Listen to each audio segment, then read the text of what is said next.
Hermanos en Cristo,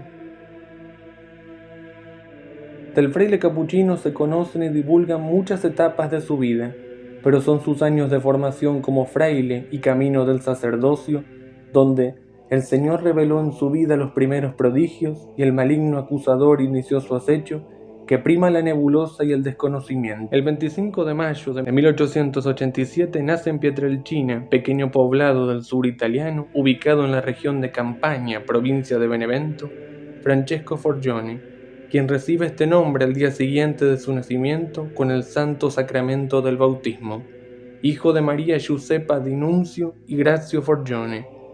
Es el cuarto hijo del matrimonio, quienes le dan este nombre recordando con cariño al hijo pequeño que no ha logrado sobrevivir los años de infancia. Estos humildes campesinos aman a sus hijos, trabajan incansablemente en sus tierras cultivando, como en la macería Forgione, para que no falte el pan en la casa. Además, asisten religiosamente a la Santa Misa y se preocupan que sus pequeños sean formados en la escuela y en el catecismo parroquial. El pequeño Francisco siente desde su tierna infancia el llamado de la vocación religiosa, de servir a Cristo en el altar como un fiel cirineo, entregando su vida entera a la obra y voluntad de Dios. A aquella temprana edad promete consagrarse para siempre al Señor, al Salvador clavado en la cruz, que observa en la pequeña iglesia de Santa Ana a pocos pasos de su casa familiar. Se entrega sometiéndose a duras penitencias para mortificar la carne y no permitir que la distracción o el apego desordenado lo alejen de amar a su Señor. Se defiende de los primeros ataques demoníacos que buscan quebrarlo, alejarlo de la voluntad que le deparará Dios para el porvenir. El pequeño Francesco obedece, resiste en la oración de rodillas a los pies de la Madonna y es consolado por éxtasis y apariciones celestiales para guiarlo por el buen camino. En su tierna infancia, por los caminos de Pietrelcina, vio pasar un fraile que solicitaba limosnas para el convento y los necesitados. Era Fra Camilo Colavita, a quien conoció en las cercanías de la macería de su familia. Aquel encuentro lo marcó de tal manera que nutrió y alentó su vocación respondiendo al llamado del Altísimo entre las filas de los menores capuchinos. Escribiría más tarde: ¿dónde te serviré mejor, Señor, que en el claustro y bajo la bandera del pobrecito de Asís? Ante sus deseos de estudiar y para mantener el sustento de la familia, Papá Grazio debe emigrar cruzando el océano, ya que el trabajo en Pietrelcina no es suficiente. Viajará por trabajo a Estados Unidos y luego a la Argentina hasta regresar a su Italia natal. Mientras tanto, la elección de Francesco se hace carne, ingresando en el noviciado de los capuchinos en el pueblecito de Morcone, aunque al principio no había allí puestos vacantes para su ingreso, y algunos familiares buscarán tentarlo con que probara unirse a otra familia religiosa, hasta que finalmente, el 6 de enero de 1903, se libera un puesto y el joven Forgione ingresa al noviciado de los capuchinos de la provincia de religiosa de Sant'Angelo Foggia, hoy llamada Sant'Angelo y Padre Pío. En Benevento, a pocos kilómetros de Pietrelcina, es donde comenzará sus años de formación religiosa. Viste el hábito franciscano el 22 de enero de 1904 y recibe el nombre religioso de Fra Pío de Pietrelcina, haciendo mención a su tierra natal. Exactamente después de un año emite la profesión temporal de sus votos religiosos, prometiendo castidad, pobreza y obediencia a sus superiores, que confirma definitivamente en el convento San Francesco de Santa Elia Pianici, pequeño poblado del Molise, ubicado entre las montañas, el 27 de enero de 1907. Muchas veces, por motivos de salud, el joven fraile es obligado a dejar del convento y los estudios. Los médicos que le realizan los controles ante sus dolencias aconsejan regresarlo a Pietrelcina para que, respirando el aire natal de su tierra, pueda recuperarse. De regreso junto a su familia, los síntomas se atenúan, pero no por las razones propuestas por los hombres de ciencia. Los biógrafos que se han dedicado a analizar, documentar estos primeros años de su vida monástica, desvelan que en reiteradas ocasiones el entonces Fra Pío de Pietrelcina solicitó partir para la misión, pero le fue negado por sus superiores que auguraban otras labores pastorales para su vida religiosa. Ataques demoníacos. Desde su infancia, Padre Pío padeció, por gracia y voluntad del Altísimo, la prueba de la acechanza demoníaca. Uno de los casos que se pasa por alto o no se hace mención Es una experiencia particular que le tocó vivir en sus años de estudio con los capuchinos en el convento de Santa Lia Pianici.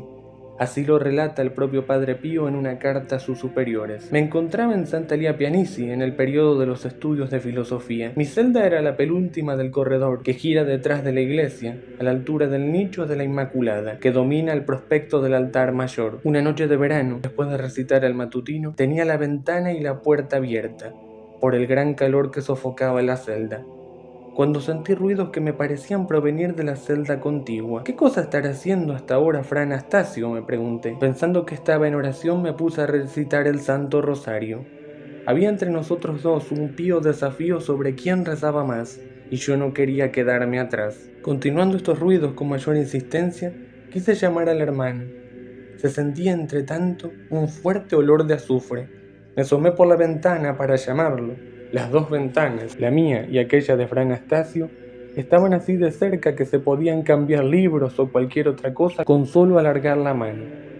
Fra Anastasio, busqué de llamar sin alzar mucho la voz para no molestar a los demás hermanos. No obteniendo respuesta, me retiré, pero con temor vi entrar por la puerta un perro grueso, el cual expulsaba humo por la boca. Caí sobre la cama mientras escuchaba que decía: Eiso, es él. Permaneciendo en aquella postura, vi al animal lanzar un salto sobre el alféizar de la ventana y desde allí lanzarse al techo de enfrente para luego desaparecer y esfumarse en la noche. El 10 de agosto de 1910, en la capilla de los canónigos del Duomo de Benevento, el fraile Pietrelcino, apenas con 23 años, gracias a una dispensa de la Santa Sede, es ordenado sacerdote por el obispo Paolo Schinosi.